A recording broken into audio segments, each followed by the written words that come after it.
اور جب معجزہ ظاہر ہو جائے، خاص طور پر جب قوم کے لوگ معجزے کا مطالبہ کریں کسی نبی سے اور پیغمبر ان کے مطالبے کے بعد میں ان کو ان کا معجزہ ظاہر کرا دیں اور وہ اپنی کھلی آنکھوں سے معجزہ دیکھ لیں، پھر ایمان نہ لائیں، تو اس قوم کے حق میں فوراً عذاب کا فیصلہ ہو جاتا ہے۔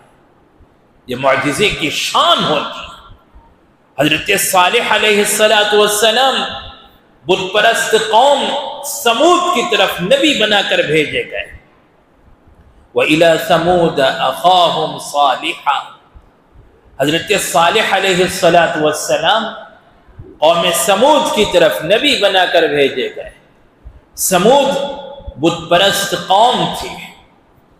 حضرت صالح علیہ السلام تشریف لائے، مبعوث ہوئے اور اس قوم کے سامنے نبوت کا اعلان کیا، انہیں سمجھاتے رہے، انہیں یاد دلاتے رہے اللہ تعالیٰ کے عہد کو، عہد الستو کو۔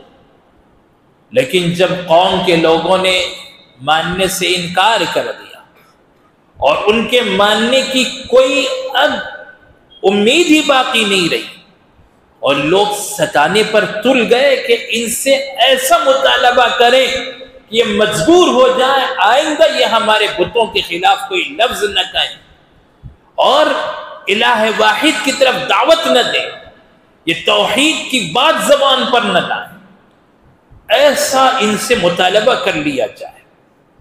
چنانچہ جب حضرت صالح علیہ السلام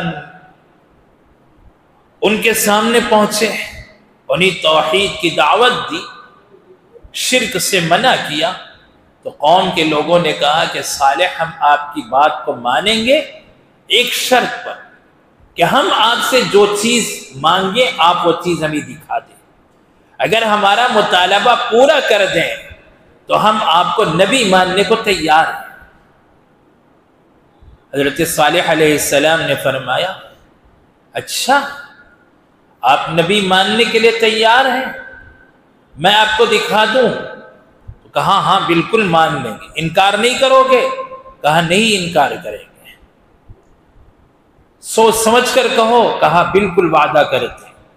حضرت صالح علیہ السلام نے فرمایا مانگو، کیا ماننا چاہتے ہیں، مطالبہ کرو۔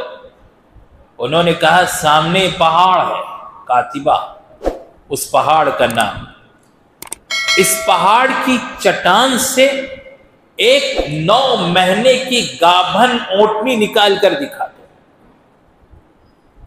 اگر اونٹنی نکل آئے، اونٹنی سے اونٹنی پیدا ہوتی ہے لیکن چٹان کے اندر سے اونٹنی نکل آنا، پتھر کے اندر سے اونٹنی کا پیدا ہو جانا، یہ تو عادت کے بالکل خلاف ایک چیز۔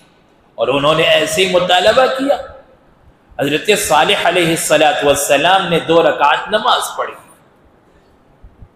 جس معراج کے واقعے کے سننے کے لیے ہم یہاں جمع ہیں، اس معراج کا جو تحفہ نماز کی شکل میں میرے آقا نے ہمیں عطا فرمایا، اس تحفے کے کرشمے دیکھیں کہ وقت کے پیغمبر اور نبی صرف 2 رکعت نماز پڑھ کے اللہ سے مانگتے ہیں اللہ میری قوم کا مطالبہ پورا فرما دے، اور وہ جو مانگ رہے ہیں وہ انہیں دکھا دے۔ ادھر حضرت صالح علیہ السلام نے 2 رکعت نماز پڑھی، نماز کے بعد اٹھے ہوئے ہاتھ ابھی نیچے بھی نہیں آئے کہ سامنے جو پہاڑ تھا اس پہاڑ میں جو چٹان تھا اس چٹان میں حرکت ہوئی، وہ چٹان ہلنے لگی، وہ پتھر حرکت کرنے لگا اور اس کے اندر سے 9 مہینے کی گابھن اونٹنی صحیح سالم بالکل سامنے نظر آنے لگی، اور تھوڑی دیر میں بچہ بھی ہو گیا۔ گابھن اونٹنی باہر آئی تھی اور پھر اس کے ساتھ میں فوراً اس سے بچہ بھی ہو گیا، اونٹنی نے بچہ بھی جنم دے دیا۔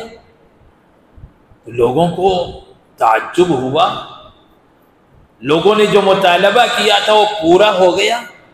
اب ان کے سامنے نبی کو ماننے کے علاوہ، ان پر ایمان لانے کے علاوہ کوئی چارہ کار نہیں تھا، لیکن قوم کے لوگ بڑے بدبخت تھے، بڑے بدبخت تھے، ماننے کو تیار نہیں ہو گئے۔ وَآتَيْنَا ثَمُودَ النَّاقَةَ مُبْصِرَةً فَظَلَمُوا بِهَا وَمَا نُرْسِلُ بِالْآيَاتِ إِلَّا تَخْوِيفًا وَمَا مَنَعَنَا أَن نُرْسِلَ بِالْآيَاتِ إِلَّا أَن كَذَّبَ بِهَا الْأَوَّلُونَ وَآتَيْنَا ثَمُودَ النَّاقَةَ مُبْصِرَةً۔ اللہ فرماتے ہیں ہمارا دستور یہ ہے کہ معجزہ سامنے آ جائے اور ان کا مطالبہ پورا کر دیا جائے، پھر نہ مانے تو عذاب فوراً آ جاتا ہے۔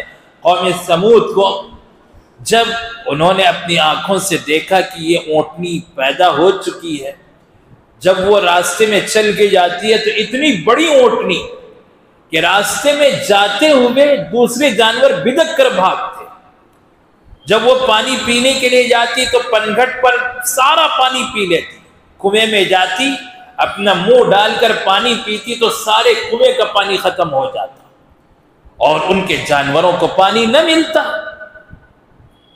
حضرت صالح علیہ السلام سے انہوں نے شکایت کی تو حضرت صالح علیہ السلام نے فرمایا ایک دن ہماری اونٹنی پانی پیے گی، ایک دن تمہارے جانور پانی پیئیں گے، اور یاد رکھو تمہارے ایک دن کا نقصان نہیں ہوگا، تمہارے جانوروں کو پانی پینے سے ایک دن نقصان نہیں ہوگا، بلکہ جس دن ہماری اونٹنی پانی پیے گی اس دن تم سب کے گھروں میں دودھ سپلائی کر لیا جائے گا، اور جب دودھ سپلائی ہوگا تو وہ دودھ اس اونٹنی کا ہوگا اور پوری بستی میں یہ اونٹ بھیجا جائے گا، لوگ آتے دودھ نکالتے اپنے سارے برتن بھر لیتے، پوری بستی والوں کے گھروں کے برتن بھر جاتے، اونٹنی کا دودھ ختم نہیں ہوتا۔ کلو شرب محتوی، باری باری پانی پیے، جس دن ہماری اونٹنی کی باری ہوگی اس دن سب کو دودھ دیا جائے گا۔ بڑے آرام اور راحت کے ساتھ میں لوگ زندگی گزار سکتے، لیکن نافرمان قوم تھی، انہوں نے کہا حضرت صالح تو اس اونٹنی کے ذریعے سے اپنی نبوت کا سکہ بٹھانا چاہتے، ایسا کرو کہ اونٹنی ہی کو کاٹ کے ختم کر دو، قتل کر دو، تاکہ صالح کی دعوت ہی نہ رہے، نبوت کا دعویٰ ہی باقی نہ رہے۔ اللہ تعالیٰ فرماتے ہیں اذ انبعث اشقاها، ان میں جو سب سے شقی آدمی تھا وہ کھڑا ہوا اور اس کو یہ آفر کیا گیا، قوم کی جو بڑے خوبصورت لڑکیاں تھیں انہوں نے آفر کیا کہ اگر یہ اونٹنی کو کوئی ذبح کر دے، قتل کر دے تو ہم اس کے نکاح میں آنے کو تیار ہیں اور ہم اسے اپنے ساتھ رکھنے کو تیار ہیں۔ شقی آدمی کھڑا ہوا اور اس نے اونٹنی کو ذبح کر دیا، قتل کر دیا۔ جب اونٹنی ذبح ہو گئی اب تو اللہ کے عذاب کا آنا یقینی تھا۔ حضرت صالح علیہ السلام نے فرمایا 3 دن انتظار کرو، تمتعوا فی دارکم 3 ایام، اپنے گھروں میں 3 دن انتظار کرو۔ چنانچہ فرمایا 3 دن کے بعد عذاب آئے گا، پہلے دن تمہارے چہرے سب کے سب بالکل زرد پڑ جائیں گے، پیلے ہو جائیں گے، دوسرے دن بالکل لال پڑ جائیں گے، تیسرے دن کالے پڑ جائیں گے، چوتھے دن ہوتے ہوتے عذاب آ جائے گا۔ ساری علامتیں بتلا دی۔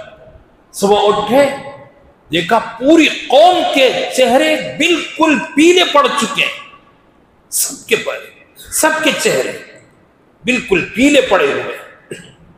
دوسرے دن پھر انہوں نے دیکھا کہ سب کے چہرے بالکل سرخ لال ہو چکے ہیں۔ تیسرے دن سب کے چہرے بالکل سیاہ اور کالے پڑ چکے ہیں۔ اب تو یہ قوم کم از کم کلمہ پڑھ لیتی، نہیں، بدبخت قوم، اس کے باوجود ایمان قبول کرنے کو تیار نہیں۔ چوتھے دن صبح ہوتے ہوتے ایک چیخ آئی، ایک چنگھاڑ، بڑی ہولناک آواز، اور اس آواز کے ساتھ میں زمین حرکت کرنے لگی، زلزلہ برپا ہو گیا اور پوری کی پوری قوم کو موت کے گھاٹ اتار دیا گیا، ایک بھی آدمی نہیں بچا۔ صرف ایک آدمی حرم شریف میں تھا، وہاں وہ بچ گیا، لیکن جیسے وہ حرم شریف سے باہر نکلا ایک پتھر آسمان سے آیا، وہیں وہ مر گیا۔ ابو رغال اس کا نام تھا۔ سرکار دو عالم صلی اللہ علیہ وسلم نے بتلایا کہ یہاں اس جگہ وہ مرا اور اس کی لاش یہاں دفنائی گئی، اور اس کی لاش کے ساتھ میں سونے کی چھڑی بھی دفنائی گئی تھی۔ جب کھود کے دیکھا گیا تو سونے کی چھڑی نکل آئی۔ ابو رغال آخری فرد تھا سمود کا، وہ بھی ہلاک کر دیا گیا۔ پچھلے دور میں جب اللہ کا عذاب آتا تھا تو اس طرح پوری کی پوری قوم کو تباہی کے گھاٹ اتار دیا جاتا تھا، لیکن سرکار دو عالم صلی اللہ علیہ وسلم کا صدقہ ہے کہ آپ نے دعا فرمائی اس امت کے حق میں کہ اے اللہ اس امت کو عذاب مستعصل سے ہلاک نہ فرما، ایک ساتھ آ جانے والے عذاب سے یہ امت ہلاک نہ ہو جائے۔ اللہ نے یہ دعا قبول فرمائی کہ اس امت پر ایک ساتھ عذاب نہیں آئے گا جس سے اس کی جڑیں اکھڑ جائے اور پوری کی پوری امت اول سے آخر تک تباہ ہو جائے، ایسا نہیں ہو سکتا۔ حق پر قائم رہنے والے باقی رہیں گے اور قیامت تک حضرت مہدی علیہ الرضوان کے تشریف لانے تک ایسا طائفہ منصورہ ضرور باقی رہے گا۔ یہ سرکار دو عالم صلی اللہ علیہ وسلم کا احسان ہے، آپ کی رحمت ہے اور آپ کے صدقے ہیں جس کی وجہ سے یہ امت باقی ہے۔